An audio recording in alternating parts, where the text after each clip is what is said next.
Con su venia, diputado presidente. Saludo con aprecio a los expresidentes de la COCOPA. Bienvenidos a este recinto legislativo.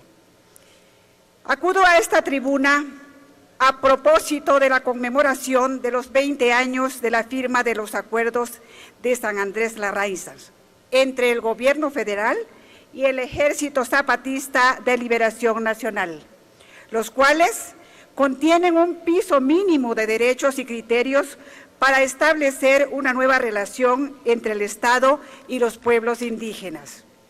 El camino que han debido transitar los pueblos y comunidades indígenas para colocar en la agenda nacional sus reivindicaciones y ser reconocidos como tales, así como su derecho a la libre determinación y autonomía, ha sido largo y sinuoso. Para ello, fue necesario un levantamiento armado que fue emblemático, no solo a nivel nacional, sino a nivel internacional. Esto posibilitó reunir al Gobierno de México con el Ejército Zapatista de Liberación Nacional y organizaciones indígenas afines, con el objetivo de buscar respuestas a sus demandas.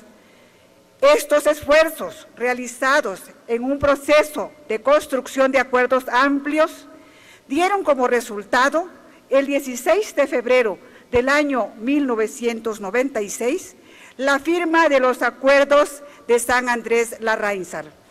Vale la pena recordar que estos acuerdos no expresan el conjunto de demandas enarboladas por estos actores políticos. Son derechos mínimos demandados por el EZLN y el Movimiento Indígena Nacional, como señaló el Grupo Armado en su documento Punto y Seguido.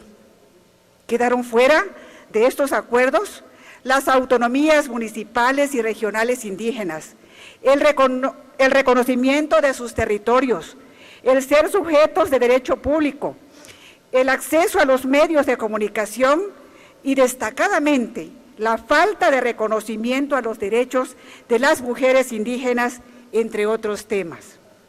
La reforma constitucional del año 2001 en la materia apenas dibujó algunos de los derechos y demandas de los pueblos indígenas contenidos en los acuerdos, ya que excluyó partes sustantivas de los derechos esenciales de los pueblos indígenas, acuerdos que se tomaron en San Andrés Larraízar.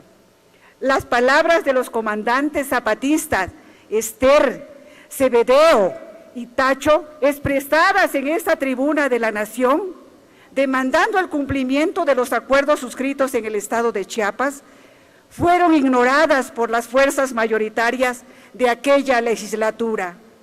Hoy, igual que ayer, exhortamos a la legislatura actual a empeñar la palabra comprometida y a la brevedad sometamos a la aprobación total de este pleno la iniciativa de la Ley de Concordia y Pacificación sobre Derechos y Cultura Indígenas.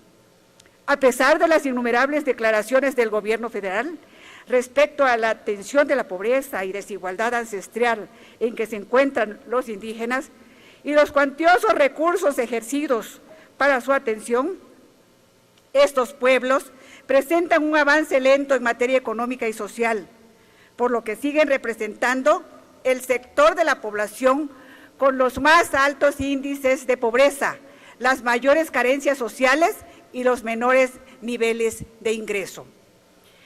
La pertenencia étnica se asocia siempre a mayores niveles de precariedad que los de la población total. Según Coneval, 3 de cada 4 personas que hablan lengua indígena y poco más de 7 de cada 10 integrantes de hogares indígenas viven en pobreza.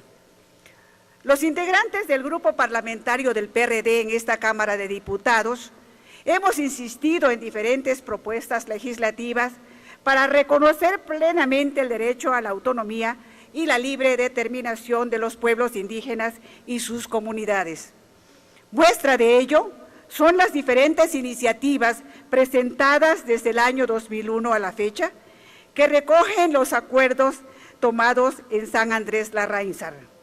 En esta 63ª legislatura, las diputadas y los diputados del PRD reiteramos nuestro compromiso para incorporar a la legislación los pendientes que han quedado en el tintero. Por ello hemos presentado propuestas para la aprobación de la Ley General de Consulta Indígena, conforme a los estándares internacionales y a los criterios establecidos por la Suprema Corte de Justicia de la Nación. Es decir, una consulta indígena previa, libre e informada, así como la representación indígena en los órganos de representación nacional y su derecho al desarrollo desde su propia perspectiva. Compañeras y compañeros diputados, es momento que el Estado mexicano sea una expresión real de todos los que habitamos en este país, en donde los pueblos indígenas sean un componente fundamental que reclama la plena inserción en el desarrollo nacional. Es la hora de la construcción del Estado mexicano pluriétnico y pluricultural. Los conmino a comprometerse con acciones concretas para construir una legislación e instituciones desde esta perspectiva. Solo así demostraremos nuestro compromiso con los indígenas de todo el país mexicano. Muchas gracias, presidente. Gracias, diputada Madrigal.